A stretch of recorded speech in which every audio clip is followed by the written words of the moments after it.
Okay, now to an issue that's, I tell you, I read it today and I could not believe how out of touch some of our political class are. Everyone's going through this cost of living crisis, as you know, but not if you're on a local council. Some of these executives are being paid as much as a Prime Minister, more than even state premiers, although they've got a fraction of their responsibilities and nothing like the budget of their political counterparts. Now, these figures are shocking. One Hume City Council executive earns more than $550,000 a year. That's just 10k shy of the PM, who's on $560,000, and a lot less than Daniel Andrews, who earns just over $480,000 per annum. Joining me now to discuss this, Dean Hurlston, Vice President of Council Watch, the outfit that collated all of these alarming figures. Dean, welcome. Well, thank God for your transparency, because I have to say, I often look at what councillors are paid. I'm often interested in what their budget allocations are, given they're supposed to do the basics and we drive around our suburbs and the basics are not being done. How did you get hold of this information, and are you surprised at these figures yourself? Thanks, Peter. We actually got a hold of the information from councils themselves. We actually took it out of a lot of their annual reports and FOI'd them where we needed to. We currently have over 600 FOIs in the local government sector, so we are sort of digging for a lot of information. Sadly, we're not surprised. This is not necessarily the right level of salaries, but we're not surprised that councils are yet again earning that label fat cats. How can old mate out at the Hume Council justify $550,000?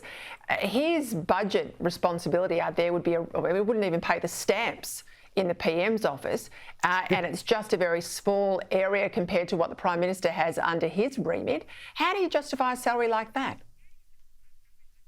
So look, sadly, the issue in local government, Peter, is that they actually benchmark their salaries based on their staff headcount.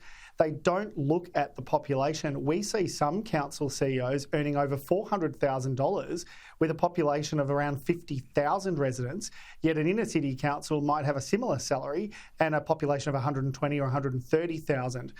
We really do have a bit of the Wild West going on here. And what we are seeing is councillors who are setting these salaries are not actually really aware of what the community wants. The community wants to drive what they expect for this dollar. They want bang for their buck. Well, what can ratepayers do about it? So we would say contact your local councillor and make it really clear what you want the CEO's remuneration tied to. When we're seeing salaries of, $450,000, $500,000 across councils, and those same councils like Hume have some of the worst customer service stats. They have some of the worst reports from the Ombudsman, Vago, and from the Auditor General around, the way they spend money and the way they make decisions, and a lot of really unhappy residents who don't get their complaints answered. That tells you that their remuneration is not linked properly to performance. What we want is for the local government minister to get off her backside and actually mandate that there needs to be reform in the CEO's salary. And the way it should be reformed is that salaries are based on population. You get a base. And if you actually deliver really good services and your residents tell you you're a really good council, you solve problems and fix complaints, you should get performance bonuses based on that feedback, not $500,000 to turn up and turn the lights on. Thank God for Council Watch, Dean Hurlston. We wouldn't know about half of this. Thanks for your time.